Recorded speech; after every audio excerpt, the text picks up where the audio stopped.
안녕하세요. 저는 가톨릭의대 서울성모병원 순환기내과 김성환입니다. 예, 제가 오늘 말씀드릴 내용은 제가 전공하는 부정맥 중에서도 심방세동과 조기수축에 대한 것입니다.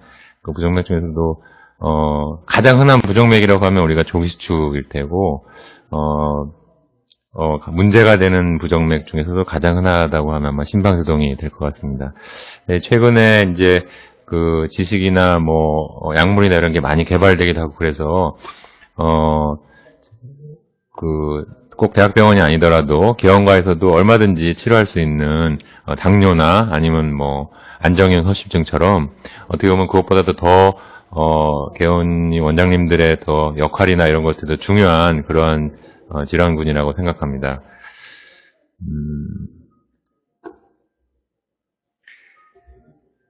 그래서 처음엔 이제 심방세동에 대해서 먼저 말씀드리겠습니다. 일단 이게 심전도인데요.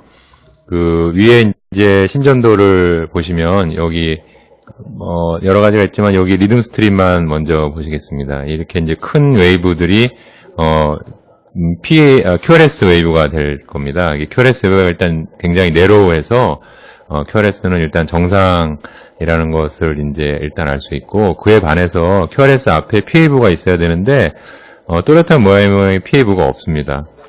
그렇게 해서 또 그러고 보면은 이 QRS 간격들이 어떤 규칙성도 없이 완전히 불규칙합니다. 그래서 또렷한 모양의 PAV가 관찰되지 않고 QRS가 이렇게 완전히 이레귤러할 때 우리가 결국은 이제 P웨이브라는 것이 에이트림이 뛸 때 이렇게 나오는 이제 웨이브인데, P웨이브가 저렇게 잘 보이지 않는다는 건 에이트림이 제대로 잘 뛰지 않는다는 것입니다. 그래서 이거 자체로 이런 심전도를 우리가 심방세동이라고 판독을 할 수가 있고, 그에 반해서 이제 밑에 심전도를 보시면 이 QRS 앞에 그 또렷한 모양의 P웨이브가 이제 관찰이 됩니다. 예. 또렷한 모양의 P웨이브가 있어서 이것은 에이트리움이 정상적으로 수축을 하고 있다는 것을 이제 알 수가 있고, 근데 또 하나는 이제 P웨이브가 또렷한 모양의 P웨이브가 있지만 엑시스도 정상입니다. 그러니까 리드2에서 이렇게 양성의 P웨이브를 보이고 있습니다. 그래서 이거는 사이너스 리드 노드에서 전기 신호가 시작한 사이너스 리듬이라는 걸 이제 우리가 알 수가 있습니다. 그래서 이건 사이너스 리듬의 이제 심전도고요.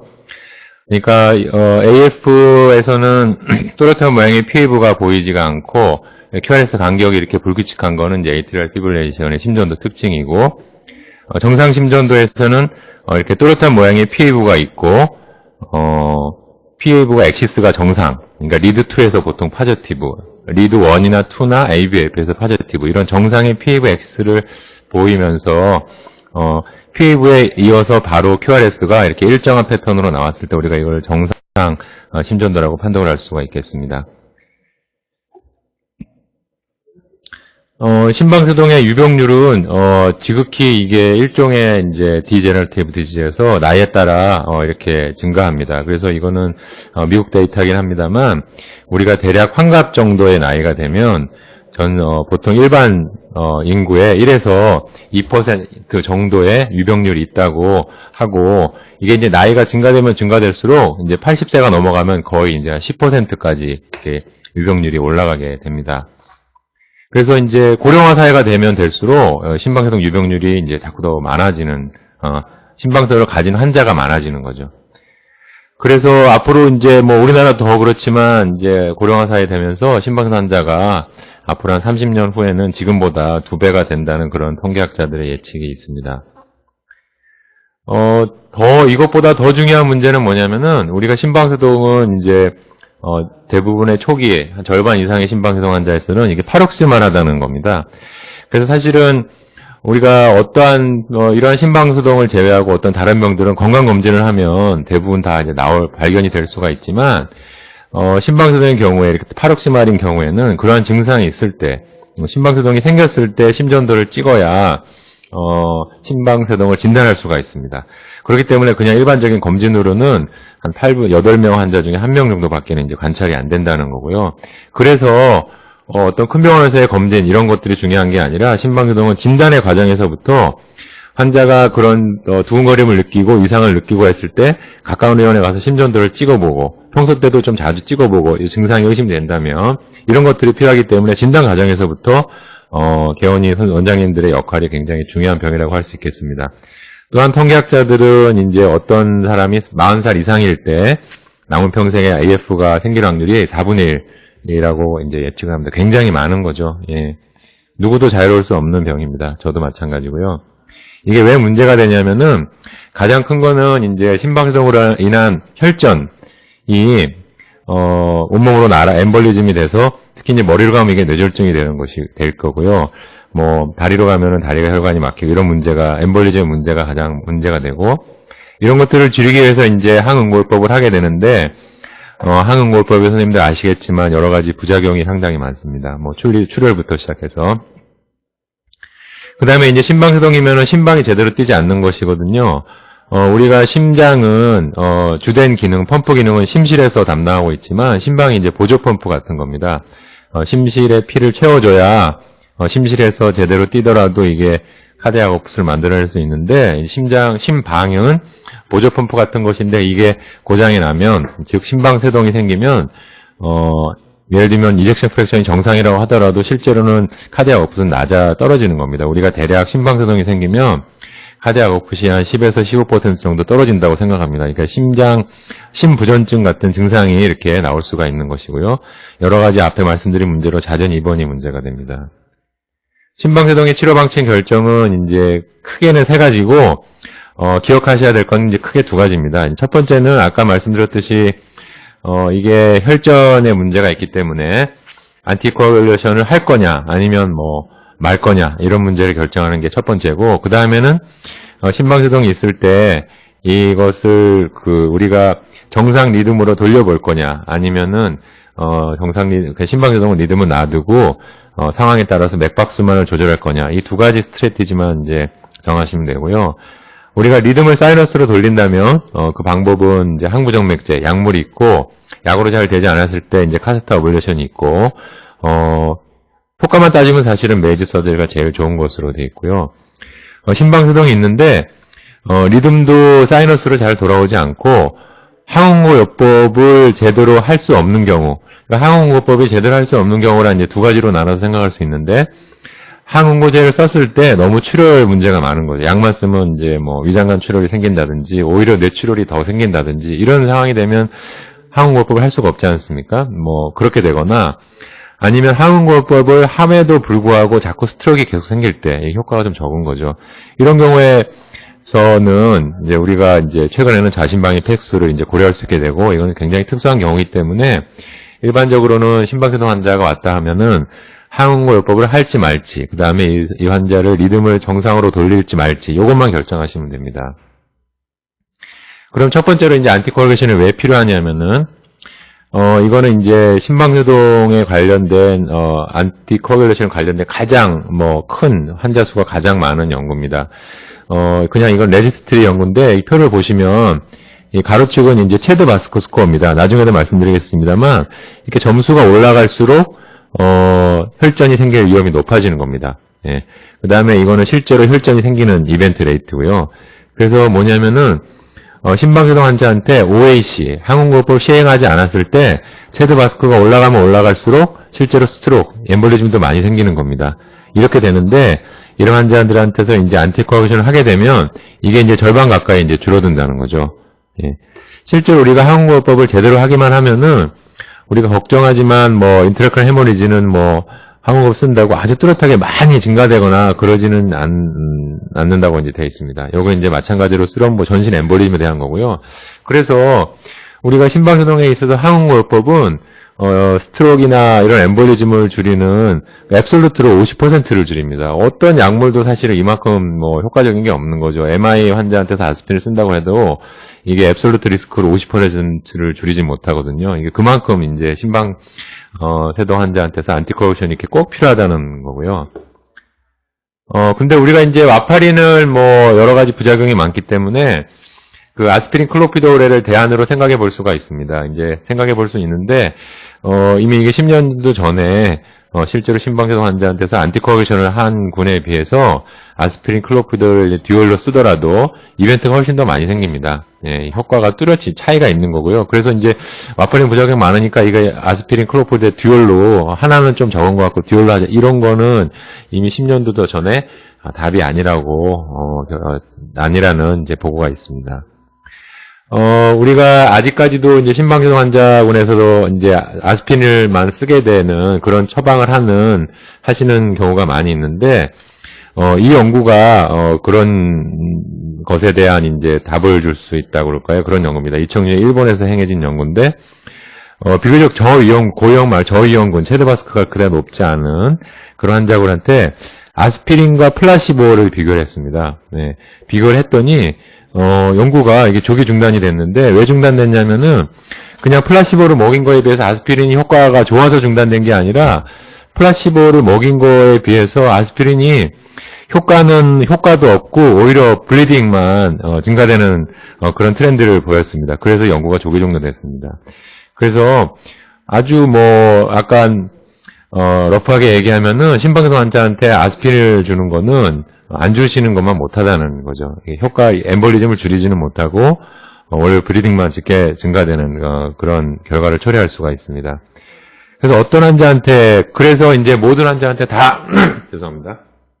하진 않고 어떤 심방세동 환자한테서 이제 안티콜을 해야 되는지가 이제 문제가 중요한데 심방세동에서 이제 혈전 위험이 높은 경우는 가장 높은 경우는 이제 마이트럴 스테노시스입니다. 이게 왜 그러냐면은 마이트럴 스테노시스라는 건 이제 LA에서 LV로 피가 안 넘어가는 거지 않습니까? 안 그래도 이제 심방세동 때문에 LA에 이제 혈류에 정체가 있는데 마이트럴 스테노시스까지 있으면 혈류가 더 정체가 되는 거죠. 그래서 혈전이 생길 위험이 더 많아집니다. 비슷한 이유로 이제 HCMP는 물리적으로 밸브는 막혀 있거나 그러진 않지만 이게 기본적으로 HCMP는 이제 이완기 기능 부전을 갖고 있습니다. 그래서 제대로 힘실이 이완이 되지 않고 혈액이 LA에서 LV로 잘 넘어오지가 않습니다. 다이어스톨릭 디스펑션인 거죠. 그래서 마찬가지로 심방세동 환자한테서 혈전 위험이 높습니다. 그래서 심방세동이 있을 때 마이트럴 스테노시스가 있거나 HCMP가 있다 하면은 혈전 위험이 높기 때문에 안티코아귤레이션을 꼭 해야 됩니다.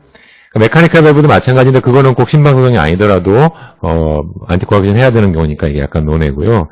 이렇게 마이트럴 스테노시스나 메카니컬 밸브가 아닌 경우에 우리가 이게 정확한 용어는 아닙니다만 옛날에 이제 난 밸브 AF라고 불렀고 이런 경우에 이제 우리가 체드 바스커 스코어를 고려하게 되는 겁니다. 그래서 예를 들면 심방세동과 마이트럴 스테노시스가 있는 환자는 체드 바스커 스코어를 따지는 게 아닌 거죠. 예, 따지기 전에 마이트럴 스테노시스가 있다는 것 자체만으로도 반드시 항응요법을 해야 되는 그런 인디케이션이 되겠습니다. 체드 바스커 스코어라는 건 이제 아시겠지만 핫페일러, 하이퍼텐전, 에이지 75세면 이제 2점이고요. 다이아베티스, 스트로크, 바스큘라 디지즈, 에이지 65세에서 74세인 경우는 1점입니다. 그 다음에 피메일인 경우는 1점이고요. 그래서 이렇게 하면 모든 사람들이 다 점수가 나오겠죠. 예, 몇 점. 대략 아까 그 슬라이드 잠깐 보여드린 것처럼 이게 잠깐 돌려서 보시면 대략 이 체드 바스코 정도만큼의 애뉴얼 리스크가 있습니다. 그래서 환자들한테 어떻게 설명해 주시면 되냐면은 어떤 환자가 왔는데 난밸브라 AF고 체드 바스크가 3점이다. 그러면 환자분은 아무것도 치료하지 않았을 때 1년에 3% 정도 뇌졸중이 생길 위험이 있습니다. 이렇게 설명해 주실 수가 있는 거죠. 여기에 섹스에 약간 희미하게 한 거는 뭐냐면은 이게 그냥 생각해도 좀 그럴 것 같은데 그냥 여성으로 1점인 거랑 당뇨로 1점인 경우에 당뇨로 1점인 경우가 조금 더 리스크가 높겠죠. 실제로 높습니다. 근데 이거 이제 리스크 스트래틱션을 간단하게 하기 위해서 다 이게 1점으로 카운팅을 했지만 실제로 우리가 항응요법을 하게 되는 경우는 체드 바스커 스코어가 2점 이상인 경우입니다. 근데 2점 딱 어떤 환자가 딱 2점이었는데 여성인 걸 포함해서 2점이다. 그러면은 리스크가 좀 작다고 생각하고 그 경우는 이제 우리가 꼭 항응요법을 하지 않아도 되는 인디케이션으로 생각하는 겁니다. 그래서 우리가 이제 그 섹스에 대한 건 이제 약간 흐리게 표시한 거고요. 그래서 미국이나 유럽이나 가이드라인 일본이나 우리나라나 다 마찬가지로 난밸브라 AF, MS와 HCMP가 아닌 심방세동 환자의 경우 체드 바스코 스코어를 따져서 2점 이상인 경우에는 항응고법 해야겠다, 추천한다라는 거고요. 1점인 경우에는 뭐 상황에 따라서고 0점인 경우에는 우리가 좀 안 해도 되겠다. 안 해도 된다기보다 항응고법보다는 부작용이 이득보다는 더 많겠다. 이렇게 이제 생각하게 되는 겁니다. 그래서 안티코아귤레이션이 심박수동에 이제 가장 중요한데 최근에 이제 지침을 요약했으면 아스피린 롤이 없어졌다는 거고요. 그 어디에도 항응고법에 체스바스크 스코어 뭐 0점이면 아스피린 쓰고 이런 거 없습니다. 0점이면 리스크가 아주 낮기 때문에 사실은 옛날에는 이게 옛날까지도 아니고 한 4, 5년 전에는 체드 스코어라는 걸 썼던 거거든요. 체드 스코어에서 체드 바스크는 바뀐 거라기보다 리스크가 더 추가된 겁니다. 그래서 체드 스코어보다는 체드 바스크가 당연히 점수가 더 높죠. 그러니까 이게 체드에서 체드 바스크가 되면서 항응고법을 해야 되는 인디케이션이 굉장히 더 많이 늘어나게 된 겁니다. 우리나라 같은 경우는 전체 심방소동 환자의 80%가 넘는 사람 체드 바스크 스코어가 2점 이상입니다. 그래서 정말 체드 바스크 스코어가 0점이란 건 정말 리스크가 낮은 그런 경우죠. 그래서 이런 사람들은 그냥 안 하는 게 리스크보다 베너핏이 크겠다는 거고요. MS와 HCM 항응고법 필요하다는 거고요. 체드 스코어에서 체드 바스크가 도입된 거는 실제로 항응고법에 득보다 실이 많은 블리딩의 리스크가 많은 정말 저위험군, 스트로크가 정말 안 생길 것 같은 저위험군을 판별해서 그런 사람들은 아예 뭐 아스피린이고 안티코아귤레이션을 하지 말자는 거고, 그 이외에는 좀 우리가 더 예전보다 더 적극적으로 안티코아귤레이션의 인디케이션을 넓힌 겁니다.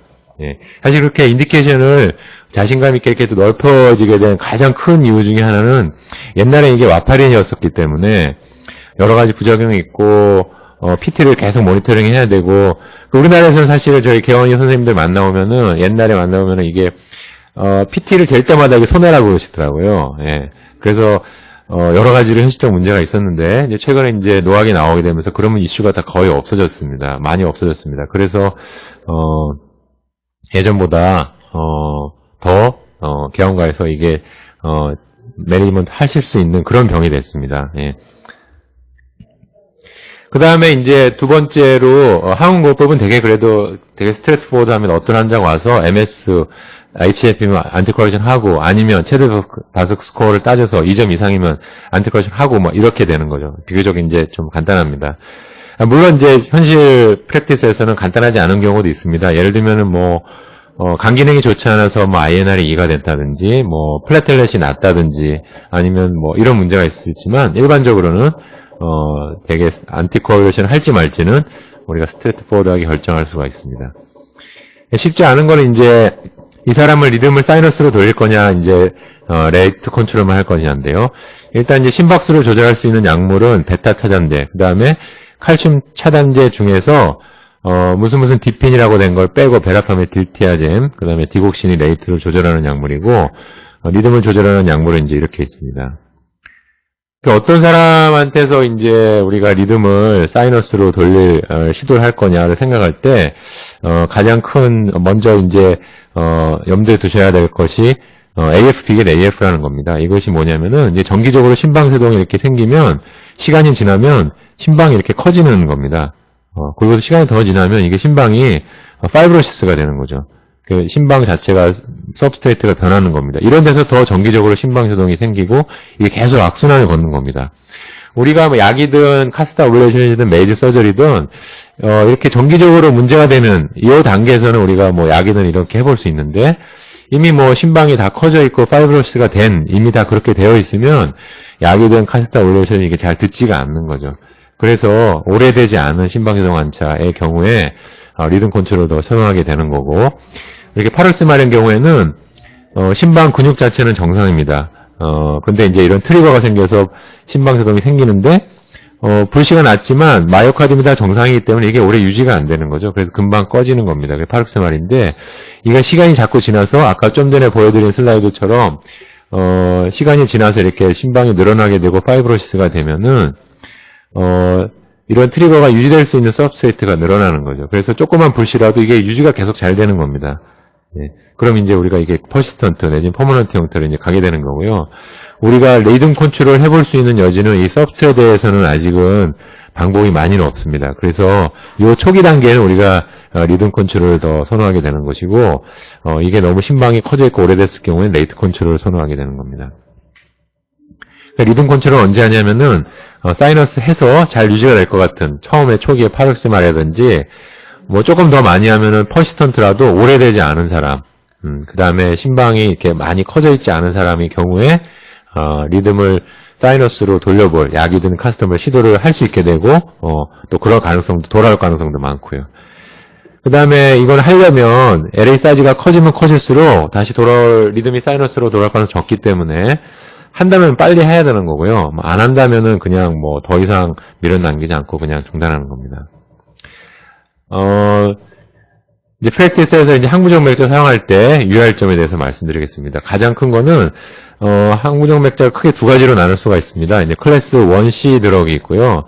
그 다음에 클래스 3로 이제 아미오다론이 있습니다. 이 두 가지의 가장 큰 차이는 1C 드럭은 심실 근육이 정상이 아닐 때는 쓸 수가 없다는 겁니다. 쓰면 이게 우리가 VT나 VF가 생겨서 서든데스가 잘 생긴다는 게 이미 수십 년 전부터 잘 알려진 사실입니다. 그래서 쓰려면은 약 두 가지 중에 정해야 되는데 어떤 걸 정할지는 심실 근육이 정상인지 아닌지 심방이 아니고요. 그래서 예를 들면 뭐 올드 마이오카드 인팍션이 있다든지 심부전이 있다든지 이러면 이제 1C 드럭을 쓸 수 없는 거고요. 그러면 이제 아미오다론밖에 쓸 수가 없는 겁니다. 만약에 이제 없으면, 1C 드럭, 프로파페론이나 이제 플래케나이드를 써볼 수 있는 거고, 있으면 이제 아미오다론밖에 쓸 수 없는 거고요. 모니터링은 우리가 모든 항무적 맥세는 다 브라디카디아, 큐티 프롤롱게이션의 부작용이 있을 수가 있습니다. 그래서, 뭐, 약을 복용시키고 나서는, 뭐, 1주에서 한 달 정도 내에 심전도를 한번 팔로우를 해보셔서, 뭐, 리듬이 돌아오는 것도 확인해야 되겠지만, QT가 많이 늘어나지는 않는지, QRS가 많이 뭐 늘어나 있지, 이런 것들 한번 모니터링 계속 정기적으로 한번 하실 필요는 없지만 하게 되고, 아미오다론의 경우에는, 이게 갑상선 기능이 안 좋아진다든지, 아니면은 풀모널 파이브로시스가 되는 이런 부작용이 오랫동안 썼을 때 있을 수가 있습니다. 그래서 가능하면 이런 것들이 이제 DLCO 같은 것들이 뭐 쉽게 하실 수는 없는 검사라서, 이제 가능하면 모든 항문정표는 다 사이너스로 유지가 되는 한도 내에서 용량을 가장 적게 쓰시는 것이 이제 좋겠고요. 그래서 유지가 안 되면 약을 바꾸든지 꼭 끊든지 해야 되는 겁니다. 제일 안 좋은 거는 약을 써서 심방수동이 사이너스로 돌아오지 않는데 항무적 맥주를 계속 주고 있는 거죠. 예, 오히려 환자한테 해가 되는 그런 겁니다. 그 다음에 이제 심박수동이 오래돼서 레이트 컨트롤만 하게 되는 경우에 일단은 심박수를 올릴 만한 가역적인 원인이 있는지 찾아보는 겁니다. 그래서 어떤 수술 후라든지 환자가 어떤 통증이 있다든지 뭐 빈혈이 있다든지 탈수가 돼 있다든지 이러면은 이제 이런 것들을 먼저 교정하는 게 먼저일 테고, 여러 가지 원인에서 이제 뭐 교감신경의 항진에 대해서 맥박수가 증가됐다. 예를 들면 수술 후에 뭐 맥박수가 RBR이 생겼다. 이러면 이제 베타 차잔대가 선호가 될 테고, 노인에서 안정된 상태에서 맥박수가 올라가는 경우가 드물지 않게 있는데, 이런 노인분들에게서 뭐 교감신경이 항진돼서 올라가진 않겠죠. 이런 경우에 이제 부교감신경이 너무 떨어져 있기 때문에 올라가는 거고, 레이트가 올라가는 것이고, 그때는 이제 디곡신이, 초이스가 되겠습니다. 이런 게 아닌 경우에는, 마찬가지로 심부전이 있는지를 확인해서, 이런 것들이 심부전이 없으면 약제를 좀 우리가 여러 가지 선택의 폭이 높을 수가 있고, 심부전이 있다면 베라파밀 딜테아제는 금기이기 때문에, 베타차전제가 이제 드러그 초이스가 되겠습니다. 이런 것들을 쓰고 나서도 안 되면 이제 디곡신이죠. 디곡신이 사실은 레이트 컨트롤에 있어서도 이게 2차 약으로 이제 내려앉았습니다. 이게 장기간 특히 용량이 많을 경우에 모탈리티가 증가된다는 사실이 최근에 잘 알려지면서 퍼스트라인으로는 디곡신이 빠졌습니다. 그래서 하심방사성 환자 오면 지금도 가장 많이 받는 이제 제가 많이 보게 되는 처방전이 아스피린 100ml 큐드에다가 디곡신 원틱 큐드인데, 아스피린 아까 말씀드린 대로 심방사동의 롤이 없어졌고요. 디곡신도 노인에게서 뭐 맥박수 상승 이런 정도 이외에는 심방사동 환자한테서는 이제 인디케이션이 많이 없어졌습니다. 그래서 보통 이제 하는 프랙티스를 말씀드리면, 일단 심방사동은 치료도 매니지먼트도 그렇지만 이제 진단 과정이 굉장히 중요합니다. 중요하기도 하고 어렵기도 하고, 그래서 히스토리를 해보셔서 이런 뭐 팔피테이션인데 환자가 뭐 맥박이 불규칙한 것 같다 뭐 이러면은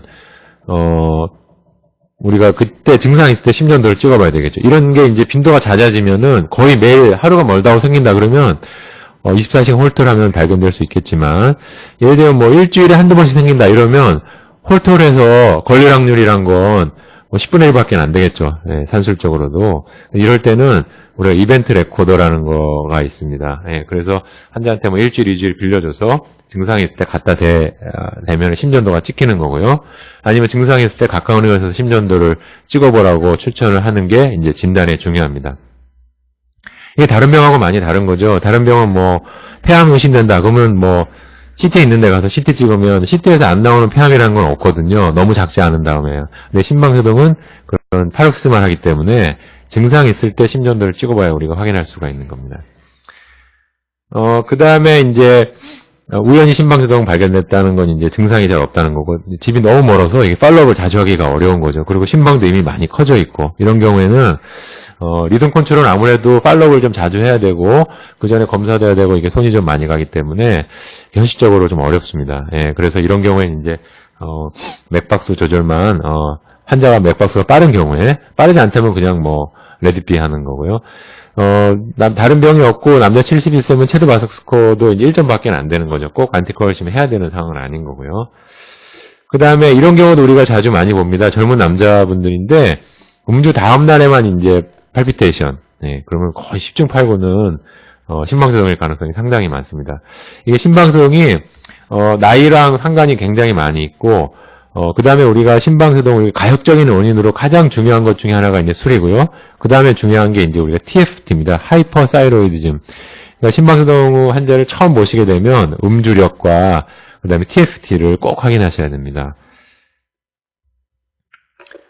그 다음 케이스는 이제 스트로크로, 환자가 왔는데, 검사해보니까 심방세동이 진단된 경우가, 생각보다 굉장히 많습니다. 그 전에 잘 진단이 이게 어려운 거죠. 예, 이미 합병증이 생기고 나서 확인되는 거고, 그 다음에 케이스는 이제, 여자 70세고 당뇨거라, 그러니까 체드 바스크 스코어가 벌써 이게 4점인 거고요. 그러니까 안티코얼션 해야 되는 상황이고, 환자가 증상도 있습니다. 그런 경우에 이제 안티코얼션 하고, 이게 증상도 있고, 이게 처음 발견된 거고 하니까, 이렇게 리듬 컨트롤을 시도해보는 거고, 약으로. 약으로 했는데도 뭐 한 달 정도 써보고 안 되면, 보통 이렇게 퍼시스턴트인 경우 약만 써서 돌아오는 경우 사실 그렇게 많지 않습니다. 10명 중에 한두 명 정도고요. 이렇게 퍼시스턴트에는 리듬을 돌리려면, 보통 이게 카디오 버전이 필요한 경우가 많습니다. 하고 나서, 이 카디오 버전의 개념이란 거는, 일단 돌려놓는 거고, 거절한 다음에 그냥 놔두면 다시 10중 8번 다시 심방세동 돌아갑니다. 예, 그래서 거절한 다음에 그 사이너스를 유지하는 거를 우리가 항부정맥제로 이제 하게 되는 겁니다.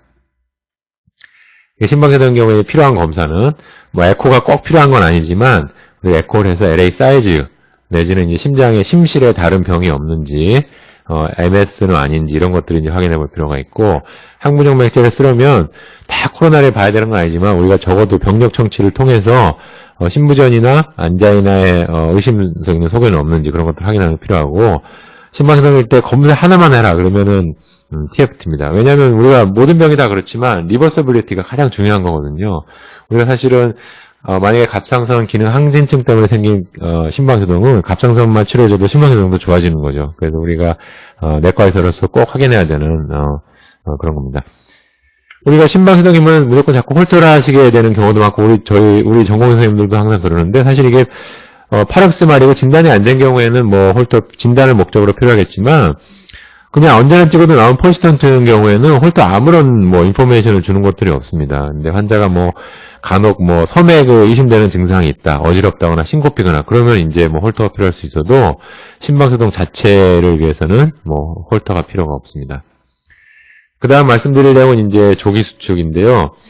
무엇보다도 이게 히스토리 테이킹이 중요한 질환입니다. 그래서 환자가 맥박이 한 번씩 건너뛴다 이렇게 얘기하면은 이거 조기수축 말고 다른 병원은 거의 없다고 보셔야 돼요.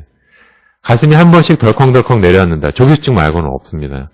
근데 이런 경우에 조기수축 말고는 거의 없는데 이걸 확인하자면은 환자가 평소 때 가만히 있다가 한 번씩 가슴이 덜 건너뛰는데 그 당시에 심전도를 찍어봐야 알 수 있는 거죠. 네, 거의 이게 쉽지 않습니다. 너무 자주 생기면 뭐 24시간 하면 나올 수도 있겠지만, 그래서 조기수축은 히스토리 테이킹을 잘 해보셔서 히스토리 테이킹이 뭐 진단의 처음이자 거의 끝이고요. 그 다음에 우리가 실제로 맥박이 고르지 않은 부정맥 중에 가장 흔하기 때문에 나중에도 말씀드릴 수 있을 것 같은데, 우리가, 조기 수축은 정상, 50세 이상의 정상인의 90% 이상이 있습니다. 그러니까 거의 뭐 병이라고 얘기하기도 조금 어려운 경우요. 그래서 맥박이 고르지 않은 거를 한의원에서 맥박을 만져봤는데 고르지 않다고 들었다면은 뭐 10중 8구는 프리머처 배식 가능성이 있습니다. 이게 가장 흔한 이제 PVC 형태고요.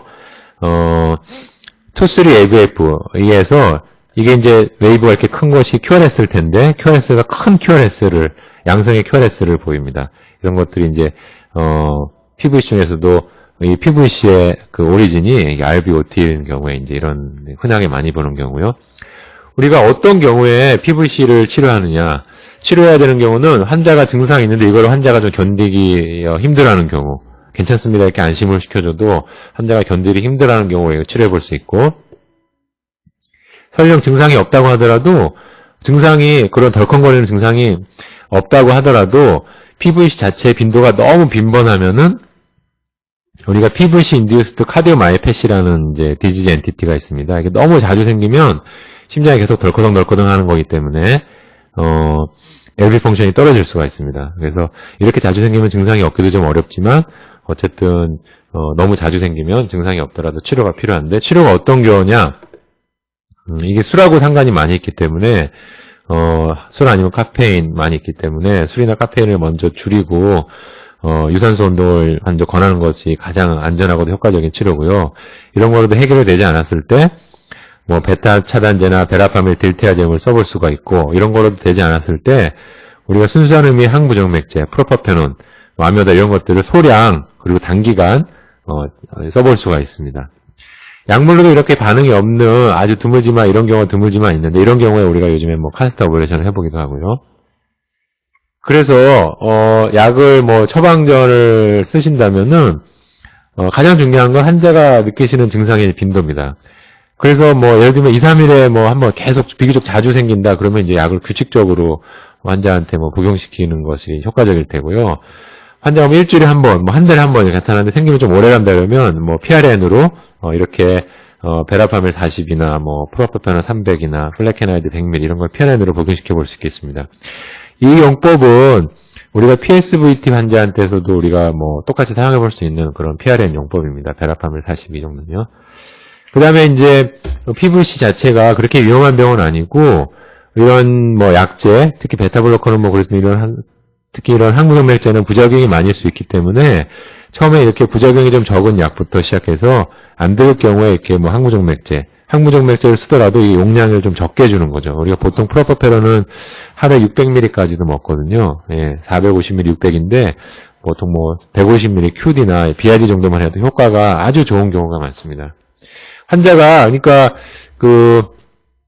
가슴이 덜컹거린다, 한 번씩 가슴이 건너뛴다, 덜컹 이러는데 이때 심전도 찍지 않으면 정확한 진단 안 되는 거죠. 근데 이러면은 거의 뭐 100이면 100 PVC 증상이기 때문에 환자가 이것 때문에 너무 힘들어했을 때 확인이 잘 안 되더라도 약을 이렇게 한번 써보시면 환자가 증상이 상당히 많이 좋아지는 경우가 드물지 않게 이제 있습니다. 이게 PVC는 이제 좀 불편할 뿐 이렇게 위중한 병은 아니기 때문에 아까 그거를 환자가 증상 개선 목적으로 단기간 뭐 한 달, 두 달 써볼 수는 있어도 장기간 계속 유지하는 거는 이제 득보다 실이 더 많을 수가 있고요. 2, 3개월 써보고 증상이 되면은 환자가 좀 없어지면은 뭐 좀 증상이 좋아지기도 하고 또 지나면은 그냥 환자가 좀 어댑테이션이 돼서 증상을 잘 못 느끼기도 하고 그래서 약을 이렇게 평생 오래 쓰게 되는 경우는 저처럼 이렇게 전문 3차 병원에서도 거의 없습니다. 예.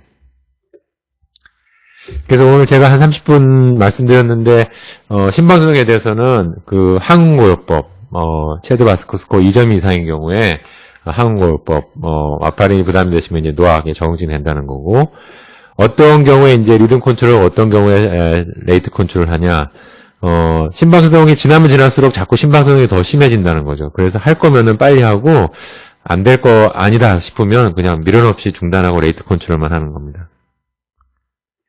그 다음에 조기수축인 경우에 우리가 심전도를 확인하면 너무 좋지만 뭐 하루에 한 번 덜컹거리는 거 그때 심전도를 찍어봐야 확인하는 거기 때문에 증상 히스토리 테이킹을 잘해서 어떤 전형적인 증상만 가지고도 우리가 진단이 어렵지 않다는 거고요.